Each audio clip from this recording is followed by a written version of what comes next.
సంవత్సరాలు no entry, వెళ్ళలేకపోయాడు. తన జీవితం అంతా దేవాలయం మెట్ల దగ్గర అడుక్కునడమే తన పరిస్థితి అనుకున్నాడేమో.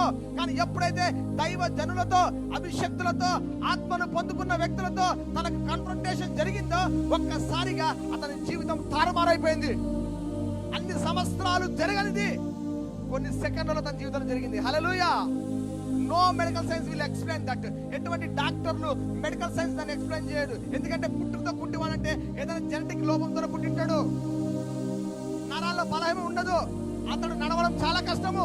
కానీ ఎప్పుడైతే దేవుని శక్తి ద్వారా అతడు ఎదుర్కొన్నాడు దేవుని శక్తిని, ఒక్కసారిగా ఆ తచ్చుపడిన కాళ్ళు, నడవలేని కాళ్ళు ఒక్కసారి గంతులు వేయడం మొదలు పెట్టాయి. హల్లెలూయా.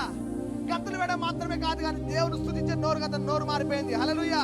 అన్ని రోజులు అయ్యా ధర్మం, అమ్మా ధర్మం అడుక్కున్నటువంటి వ్యక్తి ఒక్కసారిగా దేవుని స్తుతించే నోరుగా మార్చబడింది.